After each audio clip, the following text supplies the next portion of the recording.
The complete actor Mohanlal Stephen നെടുമ്പള്ളിയായി നിറഞ്ഞാടിയ super hit action movie Lucifer. ചിലപ്പോൾ വോയിസ് ആർട്ടിസ്റ്റ് ആണെന്നൊക്കെ പറയുമ്പോൾ ആർക്കും മനസ്സിലാവില്ല. അപ്പൊ ഞാൻ പറയും സ്റ്റാർ സിംഗർ സീസൺ 9 അങ്ങനെയൊക്കെ ഞാൻ പറഞ്ഞോളൂ. ഇങ്ങനെയാണ് ചെയ്യുന്നത്, ഇതാണ് പരിപാടി എന്ന് പറയുമ്പോഴാണ് ആൾക്കാർക്ക് ഇത് പരിചയമാണല്ലോ, അത് കേട്ടിട്ടുണ്ടല്ലോ. സ്റ്റേജിലൊക്കെ നമ്മൾ ചെയ്യുമ്പോൾ അത് വേറൊരു മോഡാണ്. Very good evening ladies and gentlemen, എല്ലാവർക്കും നമസ്കാരം. നമ്മൾ ആ ഒരു മോഡലാണ് ചെയ്യുക. ടോവിനോ വരുന്ന ഷോ ആയിരുന്നു അത്. അപ്പോൾ പെട്ടെന്നാണ് വിളിച്ചിട്ട് പറഞ്ഞത്, ടോവിനോ വരുന്നത് പെട്ടെന്നാണ് കൺഫേം ആവുന്നത്. അപ്പോൾ എന്തോ ഒരു ഇഷ്യൂ ഉണ്ടായി. അപ്പോൾ ഞങ്ങൾ 1-2 ദിവസം കോളൊന്നും ചെയ്തിട്ടുണ്ടായിരുന്നില്ല. ഏഷ്യാനെറ്റിൽ മാത്രമാണോ വർക്ക് ചെയ്തിട്ടുള്ളത്? നമ്മുടെ പേജ് ആയിട്ടുള്ള ഉപ്പുപ്പാന്റെ റേഡിയോയിൽ അടക്കം വൈറലായിട്ടുള്ള ഒരു റീൽ ഉണ്ട്. 5 സുന്ദരികൾ എന്നായിരുന്നു സിനിമേന്റെ പേര്. ഫഹദ് എന്നെ തോടും ആഹാ സത്തം ഇன்றே മുത്തമിടും.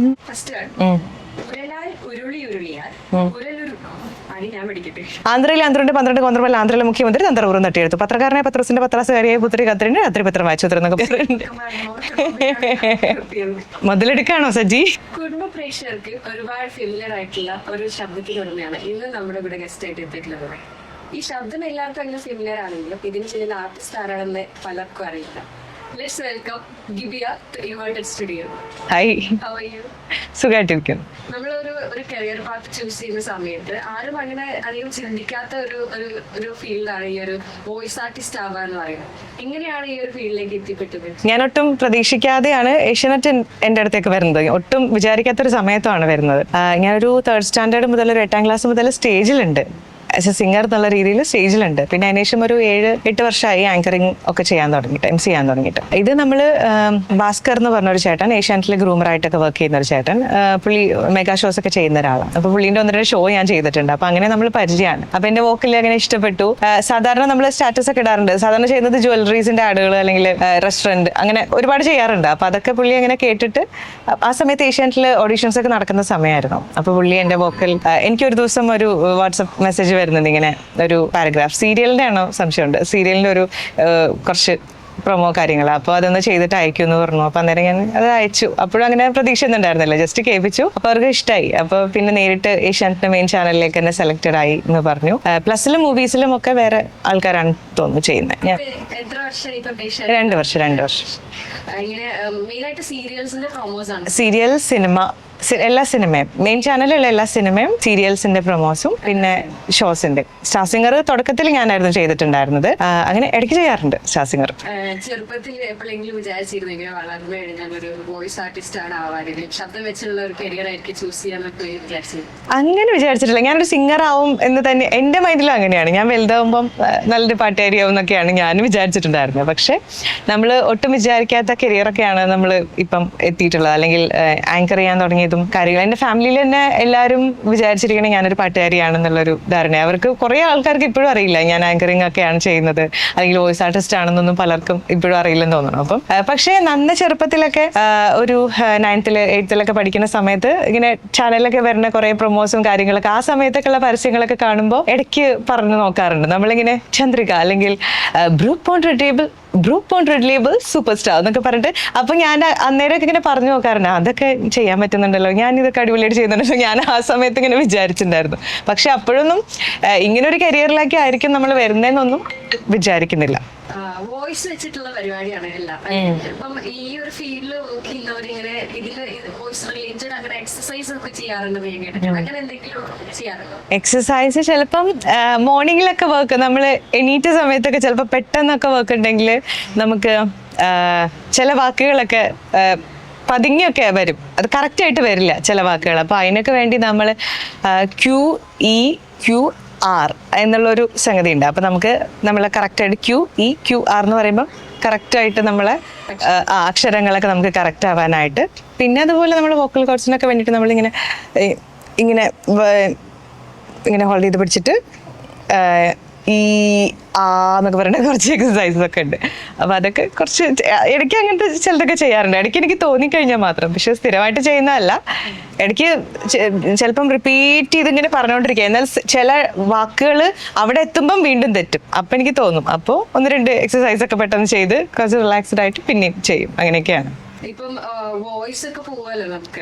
അങ്ങനെ എന്തെങ്കിലും പ്രിക്കോഷൻസ് ഒക്കെ എടുക്കാറുണ്ടോ? അങ്ങനൊന്നുമില്ല. പണ്ടൊക്കെ പാട്ടൊക്കെ പാടുന്ന സമയത്ത് ഐസ്ക്രീംസ് കാര്യങ്ങളൊന്നും കഴിക്കുകയോ ചെയ്തിട്ടുണ്ടായിരുന്നില്ല. പക്ഷെ ഇപ്പൊ വലുതായ സമയത്ത് ഇപ്പൊ അങ്ങനെ നോക്കാറില്ല, എല്ലാ ഫുഡും കഴിക്കും. നമ്മുടെ ഈ ഒരു കാലഘട്ടത്തിൽ ഇപ്പം എല്ലാവരും ഇംഗ്ലീഷിലാണ് സംസാരിക്കുന്നത്, ആരും അങ്ങനെ ശുദ്ധ മലയാളത്തിലൊന്നും സംസാരിക്കില്ല. ഇപ്പൊ ചേച്ചി ആണെങ്കിലും കൂടുതലും ഇംഗ്ലീഷ് ആയിരിക്കും യൂസ് ചെയ്യുന്നത്. അതിപ്പോഴെങ്കിലും ഈ ഒരു കരിയറിലെ ബാധിക്കുക എന്തെങ്കിലും ഉണ്ടായിട്ടുണ്ടോ? അങ്ങനെയില്ല. നമ്മൾ കോണ്ടന്റ് നോക്കിയിട്ടാണല്ലോ നമ്മൾ വായിക്കുന്നത്. അപ്പൊ അത് കറക്റ്റ് ആയിട്ട് മലയാളം, പക്ക മലയാളം ആണ് അവര് തരുന്നത്. പിന്നെ പൊതുവെ ഞാൻ ഇംഗ്ലീഷ് പറയാനാണ് കംഫർട്ടബിൾ അല്ലാത്ത, ഫ്ലുവൻ്റ് ആയിട്ട് ഇംഗ്ലീഷ് സംസാരിക്കാനാണ് കംഫർട്ടബിൾ അല്ലാത്ത. മലയാളം ഓക്കെയാണ്, മലയാളം സംസാരിക്കാനും പറയാനും എഴുതാനും വായിക്കാനൊക്കെ ഇഷ്ടം. വോയിസ് ഓവറും ചെയ്യുന്നുണ്ട്, ആങ്കറിംഗും ചെയ്യുന്നുണ്ട് അല്ലേ? ഏത് നിന്നാണ് തുടക്കം? ആങ്കറിംഗ് ആണ് ചെയ്യുന്നത്. പാട്ടുകാരിയായിരുന്നു, അപ്പൊ അതിന്ന് പിന്നെ ആങ്കർ ചെയ്യാൻ തുടങ്ങി.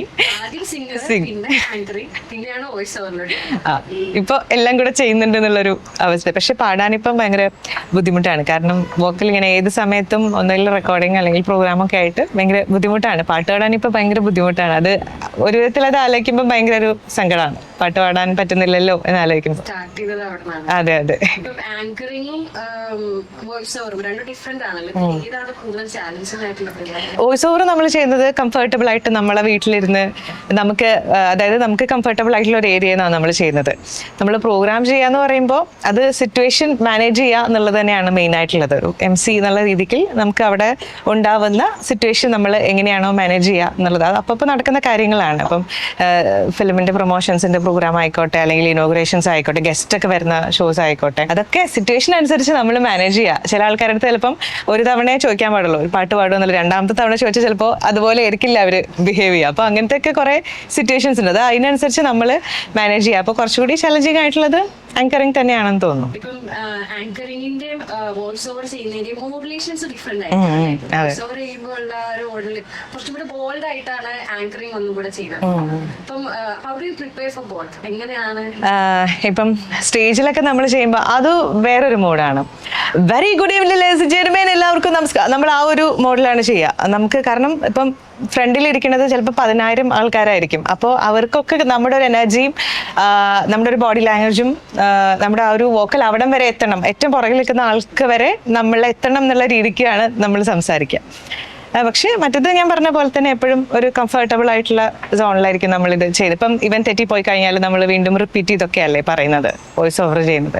പ്രത്യേകിച്ച് വീട്ടിലും കൂടെ ആകുമ്പോൾ നമ്മൾ പുറത്ത് സ്റ്റുഡിയോയിലൊന്നും പോയിട്ടല്ല ചെയ്യുന്നത്, വീട്ടിൽ നിന്ന് തന്നെയാണ് ചെയ്യുന്നത്. അപ്പോൾ അതെ, വീണ്ടും വീണ്ടും വീണ്ടും എടുക്കാറുണ്ട്. മിക്കപ്പോഴും 1-2 തവണയൊക്കെ ചെയ്യുമ്പോൾ ഒന്നും ഇഷ്ടപ്പെടാറില്ല. അപ്പോൾ വീണ്ടും വീണ്ടും ടേക്ക് എടുക്കും. കുറച്ച് ബുദ്ധിമുട്ടൊക്കെ ഉണ്ട്, വോക്കൽ കോഴ്സിനും ഒക്കെ ബുദ്ധിമുട്ടാണ് വീണ്ടും വീണ്ടും പറയുന്നത്. പക്ഷെ എന്നാൽ കൂടി അത് കുറച്ചും കൂടി എനിക്ക് കംഫർട്ടബിൾ ആണെന്ന് തോന്നാറുണ്ട്. ഏഷ്യാനെറ്റിൽ മാത്രമാണോ വർക്ക് ചെയ്തിട്ടുള്ളത്, അതോ വേറെ ഏതെങ്കിലും ചാനൽസിലൊക്കെ വർക്ക് ചെയ്തിട്ടുണ്ടോ? വോയിസ് ഓവർ ആർട്ടിസ്റ്റ് ആയിട്ട് ഏഷ്യാനെറ്റിൽ നമുക്ക് അറ്റ് എ ടൈം ഒരു ചാനലിൽ മാത്രമേ വർക്ക് ചെയ്യാൻ പറ്റൂ, വർക്ക് ചെയ്യുന്ന സമയത്ത്. പിന്നെ ഞാൻ മീഡിയ വണ്ണിൽ 14 പറഞ്ഞൊരു ഷോയിൽ കണ്ടസ്റ്റന്റ് ആയിട്ടുണ്ടായിരുന്നു, സിംഗറായിട്ട്. പിന്നെ അതുപോലെ ഗന്ധർവ സംഗീതം ഇങ്ങനത്തൊക്കെ പാർട്ടിസിപ്പേറ്റ് ചെയ്തിട്ടുണ്ട്. ഇപ്പം ചാനൽസ് അല്ലാതെ വേറെ പുറമെ എന്തെങ്കിലും ആഡ്സും കാര്യങ്ങളൊക്കെ അങ്ങനെ എന്തെങ്കിലും ചെയ്യാറുണ്ട്? അത് ചെയ്യുന്നുണ്ട്. ഒരുപാട് ആഡിനൊക്കെ വോയിസ് ഓവർ ചെയ്യുന്നുണ്ട്, ഡബ് ചെയ്യാറുണ്ട്. ഇപ്പൊ പറഞ്ഞല്ലോ 14 കണ്ടസ്റ്റന്റ് ആയിട്ടുണ്ട്. ഏത് വർഷം? ഇയർ ഞാൻ ഓർക്കുന്നില്ല, എന്റെ ഫസ്റ്റ് സീസണിലായിരുന്നു. 14 ഫസ്റ്റ് സീസണിലായിരുന്നു. എനിക്ക് തോന്നുന്നു ഷാൻ സാർ അതിനകത്ത് ജഡ്ജായിട്ട് ഷാൻ സാർ ഉണ്ടായിരുന്നു, നമ്മുടെ മ്യൂസീഷ്യൻ ഷാൻ സാറാണ് ആദ്യമായിട്ട് എൻ്റെ വോക്കൽ നല്ലതാണെന്ന് പറയുന്നത്. ഷാൻ സാർ അന്നൊരു സിനിമയ്ക്കൊക്കെ വേണ്ടിയിട്ട് എൻ്റെ വോക്കൽ സജസ്റ്റ് ചെയ്തിട്ടുണ്ടായിരുന്നു. അൺഫോർച്ചുനേറ്റ്ലി അത് ചെയ്യാൻ പറ്റിയില്ല. 5 സുന്ദരികൾ എന്നായിരുന്നു സിനിമേൻ്റെ പേര്. ഫഹദ് ഒക്കെ അതിൽ ഫഹദിൻ്റെ വൈഫ് ചെയ്യുന്ന ഒരു ഇങ്ങനെ കോൾ ചെയ്യുന്നൊരു സംഗതി ഉണ്ട്. അപ്പോൾ എനിക്കത് ചെയ്യാൻ പറ്റിയില്ല. പക്ഷെ പുള്ളിയാണ് ആദ്യമായിട്ട് എൻ്റെ വോക്കൽ നല്ലതാണെന്ന് പറഞ്ഞിട്ട് സജസ്റ്റ് ചെയ്യുന്നത്. ഇപ്പൊ ഈ ഒരു ജേർണി ഏകദേശം എനിക്ക് തോന്നുന്നു 7 years ആയി ആങ്കറിംഗ് ചെയ്യാൻ പറ്റില്ലേ? അതിന് മുന്നേ സിംഗറും ആയിരുന്നു. ഇത്രയും കാലമുള്ള ഈ ഒരു ജേർണിയില് ഒരുപാട് സപ്പോർട്ട് ചെയ്തിട്ടുണ്ടായിരിക്കും. അപ്പം ആരായിരുന്നു ഏറ്റവും കൂടുതൽ സപ്പോർട്ടീവ് ആയിട്ടുള്ളത്? ഞാൻ 8 വയസ്സ് മുതൽ ഞാൻ പറഞ്ഞില്ലേ സ്റ്റേജിലുണ്ട്. അപ്പോൾ അച്ഛൻ തന്നെയാണ്, എൻ്റെ പപ്പ തന്നെയാണ് ഭയങ്കര, പുള്ളിക്കായിരുന്നു ഏറ്റവും കൂടുതൽ ആഗ്രഹം ആസ് എ സിംഗർ എന്നുള്ള രീതിയിൽ അറിയപ്പെടണം എന്നുള്ളത്. പിന്നെ ഫാമിലി, അമ്മ, സിബ്ലിങ്സ് എല്ലാവർക്കും സിംഗർ എന്നുള്ള രീതിക്ക് ഞാൻ വരണം എന്നുള്ളതായിരുന്നു ആഗ്രഹം ഉണ്ടായിരുന്നത്. പക്ഷേ പിന്നെ എങ്ങനെ എന്തൊക്കെയോ ആയിട്ട് മാറി. പിന്നെ ആങ്കറിങ് ചെയ്യാൻ തുടങ്ങി, വോയിസ് ആർട്ടിസ്റ്റ് ആയിട്ട് മാറി. അപ്പം സിംഗർ എന്നുള്ള രീതിക്കായിരുന്നു അച്ഛനും അമ്മയ്ക്കും ഒക്കെ താല്പര്യം തോന്നുന്നു. ഇപ്പോഴും അവർക്ക് അങ്ങനത്തെ ഒരു ഇഷ്ടമാണ് കൂടുതലുള്ളത്. അച്ഛനാണ് കൂടുതലും ആ സമയത്തൊക്കെ പ്രോഗ്രാമിന് കൊണ്ടുപോയിട്ടുണ്ടായിരുന്നതും ഒക്കെ അച്ഛൻ തന്നെയായിരുന്നു. പിന്നെ കല്യാണം കഴിഞ്ഞതിന് ശേഷം പിന്നെ ശ്യാമ വന്നു. ശ്യാമും ഭയങ്കര സപ്പോർട്ടീവായിട്ടുള്ളൊരു പാർട്ട്ണറാണ്. അപ്പോൾ അതിൽ ഭയങ്കര ഹാപ്പിയാണ് പുള്ളി. അത് ഞാൻ ആങ്കറിംഗ് ഒക്കെ ചെയ്ത് തുടങ്ങുന്ന സമയം എന്ന് പറയുമ്പോൾ ഞങ്ങളുടെ കല്യാണം ഒക്കെ കഴിഞ്ഞിട്ടുള്ള സമയത്താണ് ഞാൻ കൂടുതലും പ്രോഗ്രാം ആങ്കറിംഗ് ഒക്കെ ചെയ്യാൻ തുടങ്ങി. അപ്പോൾ പുള്ളിയാണ് പുറത്ത് നിന്നിട്ട് ഇപ്പം സിനിമ പ്രൊമോഷൻസോ അല്ലെങ്കിൽ ഏത് പ്രോഗ്രാം ആണെങ്കിലും ഇങ്ങനെ മെസ്സേജ് ഇങ്ങനെ വരും സ്റ്റേജിൽ വെക്കുന്ന സമയത്ത്, അടുത്ത് അത് ചോദിക്കുക, ആ ക്വസ്റ്റ്യൻ ചോദിക്കുക, ഈ ക്വസ്റ്റ്യൻ ചോദിക്കുക എന്നൊക്കെയുള്ള ഒരു ഇത് എപ്പോഴും നമുക്ക് കിട്ടിക്കൊണ്ടിരിക്കുക. അപ്പോൾ പുള്ളി പറയുന്ന ക്വസ്റ്റ്യൻസ് ഒക്കെയാണ് ഞാൻ സ്റ്റേജിൽ നിന്ന് ചോദിക്കുക. ഇപ്പം പിന്നെ അങ്ങനെ ചെയ്യാറില്ല. പിന്നെ ഞാൻ പ്രോഗ്രാം ചെയ്യുന്നു, പുള്ളി വേറെ എവിടെയോ നിൽക്കുന്നു. ഇപ്പം അതൊന്നും പ്രോഗ്രാം ഒന്നും വരാറില്ല, അങ്ങനെ മൈൻഡ് ചെയ്യാറില്ല. പിന്നെ നമ്മൾ തല്ലുമാലയുടെ ഒരു പ്രൊമോഷൻ വന്നിട്ടുണ്ടായിരുന്നു. ടോവിനോ വരുന്ന ഷോ ആയിരുന്നു അത്. അപ്പോൾ പെട്ടെന്നാണ് വിളിച്ചിട്ട് പറഞ്ഞത്, ടോവിനോ വരുന്നത് പെട്ടെന്നാണ് കൺഫേം ആവുന്നത്. അപ്പോൾ ഞാനാണെങ്കിൽ മൂവി കണ്ടിട്ടുണ്ടായിരുന്നില്ല, തല്ലുമാല മൂവി ഞാൻ കണ്ടിട്ടില്ല, അത് മോള് ചെറുതായിരുന്നു. അപ്പോൾ പുള്ളി സിനിമ കണ്ടതാണ്, ഹസ്ബൻഡ് സിനിമ കണ്ടിട്ടുണ്ടായിരുന്നു. അപ്പോൾ പ്രോഗ്രാം ഇന്ന് രാവിലെയാണ് കൺഫേം ആയത്, ടോവിനോ വരുന്നുണ്ട്, ഇങ്ങനെ മൂവി പ്രൊമോഷനാണ് പറഞ്ഞപ്പം പുള്ളി ലീവ് എടുത്ത് വന്ന് രാവിലെ തൊട്ട് ഉച്ച വരെ സിനിമ കണ്ട കാര്യങ്ങൾ പറഞ്ഞു തരായിരുന്നു. അതായത് സിനിമ ഫുൾ ത്രൂ ആയിട്ട് സിനിമ പഠിപ്പിക്കുകയായിരുന്നു. സിനിമ എങ്ങനെയൊക്കെയാണ് കാര്യങ്ങൾ, എന്തൊക്കെ ചോദിക്കണം കാര്യങ്ങളൊക്കെ. അപ്പൊ അങ്ങനെ ഭയങ്കര ആ കാര്യത്തിലൊക്കെ ഭയങ്കര ഹെൽപ്പിംഗ് ആയിട്ടുള്ള ആളാണ്. അതെ. ഇപ്പം ഇങ്ങനെ പറഞ്ഞല്ലോ ഫാമിലി കൂടുതലും സിംഗർ ആവാനായിരുന്നു എല്ലാവരും ആഗ്രഹിച്ചത്. അപ്പൊ ഇങ്ങനൊരു ആങ്കറിംഗ് അല്ലെങ്കിൽ വോയിസ് ഓവർ ഒരു വോയിസ് ആർട്ടിസ്റ്റ് ആയിട്ട് മാറുന്ന സമയത്ത് അങ്ങനെ ഫാമിലിയിൽ എന്തെങ്കിലും റോഡ് ബ്ലോക്സ് അങ്ങനെ കാര്യങ്ങളുണ്ടെങ്കിൽ? ഇല്ലില്ല, ഇപ്പം അവർക്കും ഹാപ്പിയാണ്. അച്ഛനാണെങ്കിൽ ഇപ്പം ഏഷ്യാനെറ്റിന്റെ കാര്യം പറയുമ്പോൾ എല്ലാവർക്കും, ഏഷ്യാനെറ്റ് എന്ന് പറയുമ്പോൾ തന്നെ എല്ലാവർക്കും അറിയാലോ, ഇപ്പം വളരെ ഫെമിലിയർ ആയിട്ടുള്ള സീരിയൽസ് ഒക്കെ ആണെങ്കിലും എല്ലാവരും കുറേ ആൾക്കാർ കാണുന്ന ആൾക്കാരുണ്ട്. ഫാമിലി ആൾക്കാരൊക്കെ കുറേ അധികം അമ്മമാരൊക്കെ സീരിയൽസ് സ്ഥിരമായിട്ട് കാണുന്ന കുറേ ആൾക്കാരുണ്ട്. അപ്പോൾ അവർക്കൊക്കെ പറയുന്ന സമയത്ത് ചിലപ്പോൾ വോയിസ് ആർട്ടിസ്റ്റ് ആണെന്നൊക്കെ പറയുമ്പം ആർക്കും മനസ്സിലാവില്ല. അപ്പം ഞാൻ പറയും സ്റ്റാർ സിംഗർ സീസൺ 9 അങ്ങനെയൊക്കെ ഞാൻ പറഞ്ഞോളൂ, ഇങ്ങനെയാണ് ചെയ്യുന്നത്, ഇതാണ് പരിപാടി എന്ന് പറയുമ്പോഴാണ് ആൾക്കാർക്ക് ഇത് പരിചയമാണല്ലോ, അത് കേട്ടിട്ടുണ്ടല്ലോ എന്ന്. അപ്പോഴാണ് ആൾക്കാർക്ക് അതുപോലെ പറയുന്ന സമയത്ത് ചിലപ്പോൾ വോയിസ് ആർട്ടിസ്റ്റ് ആണെന്നൊക്കെ പറയുമ്പം ആർക്കും മനസ്സിലാവില്ല. അപ്പം ഞാൻ പറയും സ്റ്റാർ സിംഗർ സീസൺ 9 അങ്ങനെയൊക്കെ ഞാൻ പറഞ്ഞോളൂ, ഇങ്ങനെയാണ് ചെയ്യുന്നത്, ഇതാണ് പരിപാടി എന്ന് പറയുമ്പോഴാണ് ആൾക്കാർക്ക് ഇത് പരിചയമാണല്ലോ, അത് കേട്ടിട്ടുണ്ടല്ലോ എന്ന്. അപ്പോഴാണ് ആൾക്കാർക്ക് അതുപോലെ സിനിമയൊക്കെ പറയുമ്പോഴാണ് ആൾക്കാർക്ക് മനസ്സിലാവുന്നത്. നമ്മുടെ പേജ് ആയിട്ടുള്ള ഉപ്പാന്റെ റേഡിയോയിൽ അടക്കം വൈറലായിട്ടുള്ള ഒരു റീലുണ്ട്, മോളുമായിട്ട് പാട്ട് പാടുന്ന ആറാറക്കമെന്നുള്ള പാട്ട് പാടുന്ന ഒരു റീലുണ്ട്. അപ്പം അത് എങ്ങനെയാണ് എക്സ്പെക്ട് ചെയ്തിരുന്നത് ഇത്രയും വൈറലാവുന്നത്? എനിക്ക് തോന്നുന്നു അറൌണ്ട് 30 million വ്യൂസ് ഉണ്ടല്ലേ? 28.5 കണ്ടിട്ടുണ്ട്. 2 വർഷം കണ്ടായില്ലേ അത്? 2 വർഷമായി. എക്സ്പെക്ട് ചെയ്തിരുന്നത് ഇത്രയും എങ്ങനെയായിരുന്നു? അത് എടുക്കാനുള്ള ഒരു സാഹചര്യം എന്തായിരുന്നു? അത് എടുക്കാനുള്ള സാഹചര്യം, ഞാനും ശ്യാമും തമ്മിൽ എന്തോ ഒരു ഇഷ്യൂ ഉണ്ടായി. അപ്പോൾ ഞങ്ങൾ 1-2 ദിവസം കോളൊന്നും ചെയ്തിട്ടുണ്ടായിരുന്നില്ല. അപ്പോൾ അത് കഴിഞ്ഞിട്ടാണ് ഞങ്ങൾക്കതൊന്നും പ്രശ്നമല്ല, സംസാരിച്ചില്ലെങ്കിലും മിണ്ടിയില്ലെങ്കിലും പ്രശ്നമൊന്നുമില്ല എന്നുള്ളൊരു ധാരണയിലാണ് ഞാനും മോളൊക്കെ ഭയങ്കര ഹാപ്പിയാണ്. ഒന്ന് കാണിക്കാൻ വേണ്ടിയിട്ട് പുള്ളീനെ ഒന്ന് കാണിക്കാൻ വേണ്ടി സ്റ്റോറി ഇടാൻ വേണ്ടി എടുത്തിട്ടുള്ള വീഡിയോ ആയിരുന്നു അത്. പക്ഷെ അത് ഇട്ടൊരു 1/2 hour ആകുമ്പോഴത്തേനും കുറേ ആൾക്കാരത് ഷെയർ ചെയ്തു. എൻ്റെ ഫ്രണ്ട് സർക്കിളിലുള്ള കുറേ ആൾക്കാർ എന്നെ അത് ഷെയർ ചെയ്തു. പിന്നെ ഒരു 2-3 മണിക്കൂറൊക്കെ ആയപ്പോഴത്തേനും കുറേ അത് പെട്ടെന്ന് കയറാൻ തുടങ്ങി. എനിക്ക് കുറേ തുടക്കത്തിലുള്ള കുറച്ച് ഫോളോവേഴ്സും അങ്ങനെയാണ് കയറുന്നത് ഈ ഒരു വീഡിയോ വൈറലായതിന് ശേഷം. വളരെ അൺഎക്സ്പെക്ടഡ് അതെ. അല്ല, പുള്ളിക്കത് ഭയങ്കര ഇഷ്ടമാണ് ആ വീഡിയോയും. പിന്നെ അതും അവളും നമ്മളൊന്നും പ്രിപ്പയർഡ് അല്ലാതെ പെട്ടെന്ന് അങ്ങ് ചെയ്ത വീഡിയോ ആയതുകൊണ്ട് അതിൻ്റെ ഒരു ക്യൂട്ട്നെസ് ആണ് ആ വീഡിയോയിലുള്ളത്. അവളുടെ ഒരു ചിരിയും പാട്ടും ഒക്കെയാണ് ആ വീഡിയോന്റെ ഒരു ഇത്. ഇത്രയേ ഉള്ളൂ. വീഡിയോ കണ്ടിട്ടുള്ള എല്ലാവർക്കും അറിയാം, ഭയങ്കര മെലോഡിയസ് ആയിട്ടാണ് മോള് അതിനകത്ത് പാടുന്നത് അല്ലേ? ഇപ്പൊ എങ്ങനെയാണ് അങ്ങനെ എന്തെങ്കിലും പഠിപ്പിക്കുക? അങ്ങനെ ഇല്ലില്ല, ആകെ 4 വയസ്സായിട്ടേ ഉള്ളൂ. കുറച്ചുകൂടെ ഒക്കെ വലുതായിട്ട് പാട്ട് പാടാന്നൊക്കെ നോക്കിയിട്ട് പഠിപ്പിക്കാം എന്നൊക്കെ വിചാരിച്ചിട്ടാ. അങ്ങനെ ഇപ്പൊ ഒന്നും പ്ലാൻഡ് അല്ല. ഇപ്പം നമ്മുടെ പ്രേക്ഷകർക്ക് വേണ്ടിട്ട് ഒരു പാട്ടുണ്ട്, ഏറ്റവും ഇഷ്ടമുള്ളൊരു പാട്ട് പാടാം, ഫ്യൂ ലൈൻസ് പാടാം. தென்றல் வந்து என்னை தொடும், ஆஹா சத்தம் இன்றே முத்தமிடும், பகலே போய்விடு, இரவே பாய்கொடு, நிலவே பன்னீரை தூவி ஓய்விடு, தென்றல் வந்து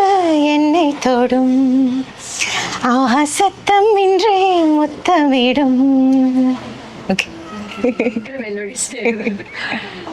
എന്തൊക്കെയാണ് ഇനി ഫ്യൂച്ചർ പ്ലാൻസ്? എന്തൊക്കെയാണ് കരിയർ എങ്ങനെയും എക്സ്പാൻഡ് ചെയ്യാൻ അങ്ങനെ? ഇതുവരെ നടന്നിട്ടുള്ള കാര്യങ്ങളൊന്നും പ്ലാൻഡ് അല്ലാതെ വന്നിട്ടുള്ള കാര്യങ്ങളാണ്. എല്ലാ കാര്യങ്ങളും നമ്മൾ അങ്ങനെ ഒട്ടും പ്രതീക്ഷിക്കാതെയാണ് ഓരോ കാര്യങ്ങളും.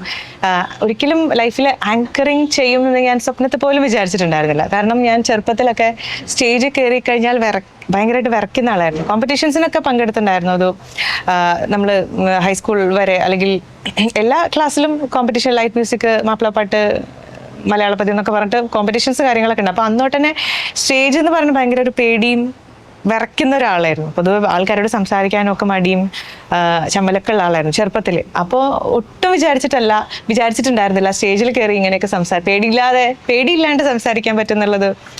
അതൊരു ചെറുപ്പം തൊട്ട് തന്നെ ഒരു സ്വപ്നമായിട്ടുള്ള കാര്യമായിരുന്നു, പേടിയില്ലാണ്ട് ഒന്ന് സ്റ്റേജിൽ നിൽക്കാൻ പറ്റണം എന്നുള്ളത്. പക്ഷെ ഇപ്പം എങ്ങനെയൊക്കെയോ അതങ്ങ് ഒട്ടും പേടിയില്ലാണ്ട് സ്റ്റേജിൽ നിൽക്കാൻ പറ്റുന്നുണ്ട്. അതൊരു എന്തോ ഒരു ഭാഗ്യം. ഇപ്പം കറന്റ് വോയിസ് ആർട്ടിസ്റ്റ് ആണ്, ആങ്കർ ആണ്, സിംഗറും ആണ്. വേറെ എന്തെങ്കിലും ഇപ്പൊ RJ അല്ലെങ്കിൽ ഒരു കമന്റേറ്റർ ആയിട്ട് ഡബ് ചെയ്യാനോ അങ്ങനെ എന്തെങ്കിലും ഒക്കെ ഡബ് ചെയ്തിട്ടുണ്ടോ? ഡബ് ചെയ്തിട്ടുണ്ടോ ചോദിച്ചാൽ ഞാൻ പരസ്യങ്ങൾക്കൊക്കെ കുറച്ച് ആഡുകൾക്കൊക്കെ ഡബ് ചെയ്തിട്ടുണ്ട്. മൂവീസിൽ ഇതുവരെ ചെയ്തിട്ടില്ല. ഇങ്ങനെ എന്തെങ്കിലും രീതിയിൽ എന്തെങ്കിലും ഇൻട്രസ്റ്റ് ഉണ്ടോ? അത് എനിക്ക് എപ്പോഴും എല്ലാവർക്കും അതൊരു സ്വപ്നമാണ്, മൂവിയിലൊക്കെ ഡബ് ചെയ്യാൻ പറ്റുക എന്ന് പറയുന്നത്. അപ്പൊ അത് ഇനി അടുത്തൊരു ഡ്രീം എന്ന് പറയുകയാണെങ്കിൽ അതായിരിക്കണം എന്തായാലും, ഉറപ്പായിട്ടും അത് തന്നെയാണ്. അപ്പം ജാനകിയമ്മയുടെ പാട്ട് കേട്ടായിരുന്നു. അപ്പം അതൊന്ന് നമ്മുടെ പ്രേക്ഷകർക്ക് വേണ്ടിയിട്ട് അതൊക്കെ ചില പ്രത്യേക മൂഡിനനുസരിച്ച് നമ്മൾ പാടുന്നതാണ്. പക്ഷേ ജസ്റ്റ് ട്രൈ ചെയ്യാം.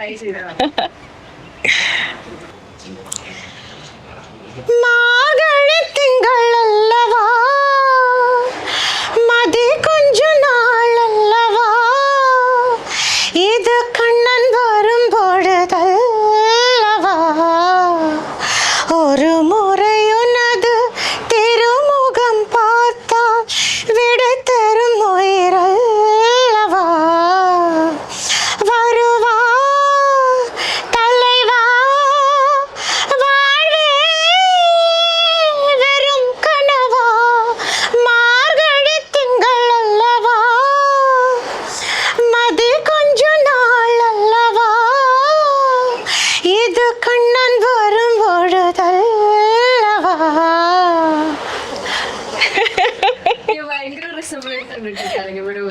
അതിടയ്ക്ക് എപ്പോഴും പാടുന്നല്ല, ഇപ്പൊ കുറെ നാളിന് ശേഷമാണ് ഇപ്പൊ പാടുന്നത്. പറഞ്ഞുകൊണ്ട് മാത്രം പാടിയത്.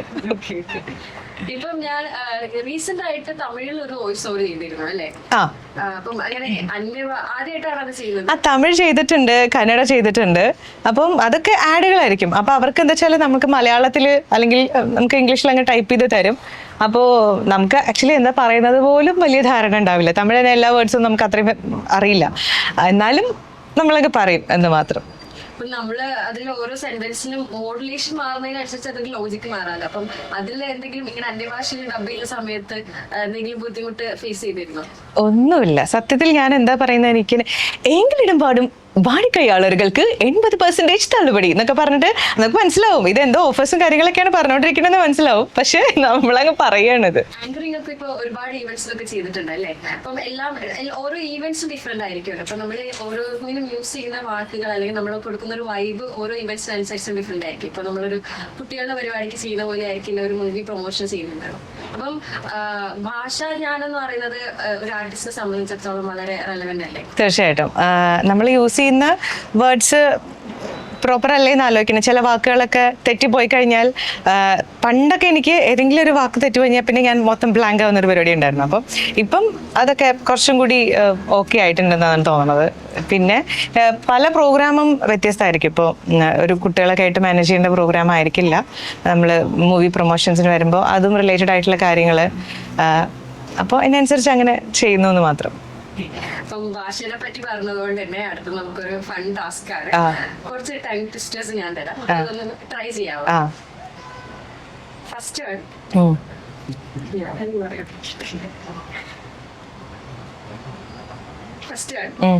ഉരലാൽ ഉരുളി ഉരുളിയാൽ ഞാൻ പഠിക്കട്ടെ. ഉരലാൽ ഉരുളി ഉരുളിയാൽ ഉരലുരുളുമോ ഉരുളി ഉരുളുമോ? ഉരലാൽ ഉരുളി ഉരുളിയാൽ ഉരൽ ഉരുളുമോ ഉരുളി ഉരുളുമോ? അല്ലേ? കുറച്ച് സ്പീഡിൽ. ഉരുളാൽ ഉരുളി ഉരുളിയാൽ ഉരുൾ ഉരുളുമോ ഉരുളി ഉരുളുമോ? Next one. ആ. പച്ച പച്ച തെച്ചിക്കോല് ആ. പറ്റേ ചെത്തി ചേറ്റിൽ പൊഴുത്തി. പച്ച പച്ച തെച്ചിക്കോല് പറ്റേ ചെത്തി ചേറ്റിൽ പൊഴുത്തി. പറ്റേ ചെത്തി ചേറ്റിൽ പൂഴ്ത്തി. പച്ച പച്ച തെച്ചിക്കോല് പറ്റേ ചെത്തി ചേറ്റിൽ പൂഴ്ത്തി. അടുത്തത് കുറച്ചും കൂടെ സിമ്പിൾ ആയിട്ടുള്ളതാണ്. ആ. രാമമൂർത്തിയുടെ മൂത്തപുത്രൻ കൃഷ്ണമൂർത്തി. അത് കേട്ടിട്ടുണ്ട്. രാമമൂർത്തിയുടെ മൂത്തപുത്രൻ കൃഷ്ണമൂർത്തി കേട്ടിട്ടുണ്ട്. ഇത് നമ്മൾ സ്റ്റേജിൽ യൂസ് ചെയ്യുന്നതാണ് ഇങ്ങനത്തെ ഒക്കെ. ആന്ധ്രയിൽ 12 കോന്ത്രപല്ല ആന്ധ്രയിലെ മുഖ്യമന്ത്രി തന്ത്രപൂർവ്വം തട്ടിയെടുത്തു. പത്രക്കാരനെ പത്രസിന്റെ പത്രാസുകാരിയായ പുത്രി കത്രിന് രാത്രി പത്രം വായിച്ചു എന്നൊക്കെ പറഞ്ഞിട്ട് സ്റ്റേജിൽ ഇങ്ങനത്തെ കാര്യങ്ങളൊക്കെ ഇടയ്ക്ക് യൂസ് ചെയ്യാറുണ്ട്.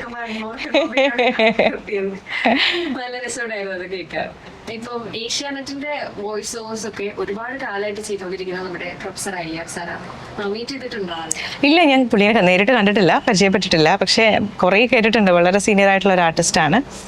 ആളുടെ എന്തെങ്കിലും ഇൻഫ്ലുവൻസ് ഇപ്പൊ ഈ ഒരു കരിയർ ചൂസ് ചെയ്യുന്നതിൽ അല്ലെങ്കിൽ എപ്പോഴെങ്കിലും ഉണ്ടായിട്ടുണ്ട്?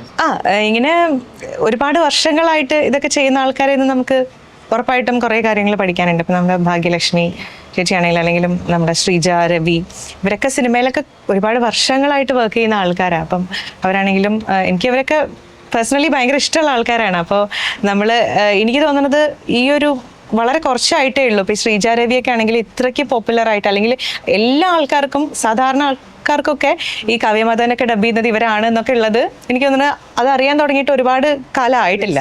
അതെ, റീസെൻ്റ് ആയിട്ടുള്ള ഇതൊക്കെ അറിയാൻ തുടങ്ങിയിട്ടുള്ളൂ. അപ്പോൾ അവരൊക്കെ പൊതുവേ ഭയങ്കര ഇഷ്ടമുള്ള ആൾക്കാരാണ്. അപ്പോൾ അതൊക്കെ അവരൊക്കെ ഇൻഫ്ലുവൻസ് ചെയ്തിട്ടുണ്ട് ഒരുപാട്. ഇപ്പൊ നമുക്ക് വൈൻഡപ്പ് ചെയ്യാൻ സമയമായിരിക്കുകയാണ്. അപ്പൊ നമുക്ക് കുറച്ച് ടാസ്കുകളോട് കൂടിയിട്ട് നമുക്കൊന്ന് വൈൻഡപ്പ് ചെയ്യാം. കുറച്ച് പ്രോമോസ് ഒന്ന് നമുക്ക് വേണ്ടിയിട്ട് ചെയ്യുന്നേരം. അപ്പൊ ഒരു മൂവിയുടെ പ്രോമോ ചെയ്യാമോ? ഉറപ്പായിട്ടും. The complete actor Mohanlal Stephen നെടുമ്പള്ളിയായി നിറഞ്ഞാടിയ super hit action movie Lucifer ഞായറാഴ്ച രാവിലെ 9 മണിക്ക് നമ്മുടെ ഏഷ്യനെറ്റിൽ. അങ്ങനെ മൂവി ചെയ്യും.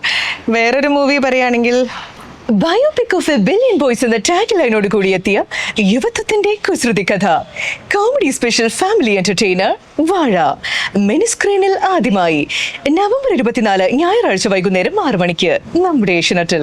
ഇപ്പൊ സോഷ്യൽ മീഡിയയിലൊക്കെ ഒരുപാട് ട്രെൻഡിങ് ആണ് നമ്മുടെ ചന്ദനമഴ സീരിയലിന്റെ ക്ലിപ്സ് ഒക്കെ. അപ്പൊ അതിലേതെങ്കിലും ഒരു വോയിസ് ഓവർ ചെയ്യാൻ പറ്റും?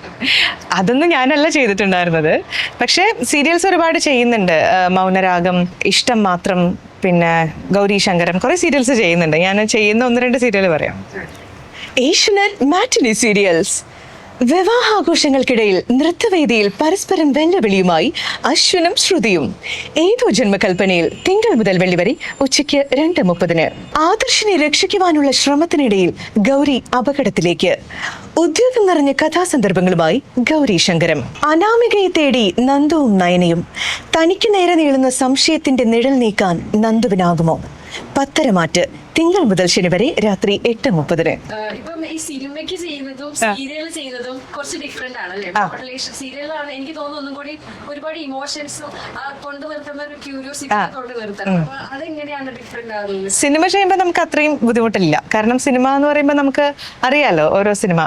സീരിയൽസ് ചിലതൊക്കെ ഇമോഷൻസ് കറക്റ്റ് ആയിട്ടുള്ള ആ ഒരു ഇമോഷൻസിൽ വരുന്ന ഡയലോഗൊക്കെ ആയിരിക്കും, അതിൻ്റെ ഇൻ ബിറ്റ്വീൻ വരുന്ന ഡയലോഗൊക്കെ ആയിരിക്കും. അപ്പോൾ ചിലപ്പോൾ ഇമോഷൻ ചിലപ്പോൾ കറക്റ്റ് അല്ലാതെയൊക്കെ ചിലപ്പം വീണ്ടും റിപ്പീറ്റ് ചെയ്ത് മാറ്റി ചെയ്യിക്കാറൊക്കെ ഉണ്ട് ഇടയ്ക്ക്. സീരിയൽസ് ആണ് അങ്ങനെ കൂടുതലും മാറ്റി ചെയ്തിട്ടുള്ളത്. ഞാനിനി കൂടുതൽ പ്രൊമോസ് ഒന്നും ചോദിച്ചു ബുദ്ധിമുട്ടിക്കുന്നില്ല. അവസാനമായിട്ട് നമ്മുടെ ഇൻവെർട്ടഡ് സ്റ്റുഡിയോക്ക് വേണ്ടിയിട്ട് ഒരു ചെറിയ പ്രൊമോ ഇതൊന്ന് നിങ്ങളുടെ നമ്മുടെ ചാനലിൽ. പരസ്യങ്ങളെല്ലാം ഡിജിറ്റൽ ആക്കും, ബിസിനസ് കുതിക്കുവാനാണ്. ഓക്കെ, മുതലെടുക്കാണോ സജി? ഇത് ഓക്കെ, ഇൻവെർട്ടഡ് സ്റ്റുഡിയോ. പരസ്യങ്ങളെല്ലാം ഡിജിറ്റലാക്കൂ. ബിസിനസ് കുതിക്കും വാനോളം. ബിസിനസ് കുതിക്കും വാനോളം. നിങ്ങളുടെ ബിസിനസ് ലോകമറിയട്ടെ. Inverter studio digital marketing company. Digital marketing company Valanchery. നിങ്ങളുടെ ബ്രാൻഡിനെ 2 കോടി ജനങ്ങളിലേക്ക് എത്തിക്കാൻ കേരളത്തിലെ ഏറ്റവും റീച്ചുള്ള മീഡിയ ടീമിനൊപ്പം പരസ്യം ചെയ്യൂ. Thank you. Okay. So നമുക്ക് wind up ചെയ്യാം. Okay. That's Vidya for you guys. Thank you Vidya for your time. Thank you so much. Thank you for being here with Immortal Studio. ഇനി പറഞ്ഞ പോലെ ഒരുപാട് RJ ആയിട്ടും commentator ആയിട്ടും dubbing artist ആയിട്ടും ഒക്കെ നമുക്ക് കാണാൻ പറ്റും. Thank you.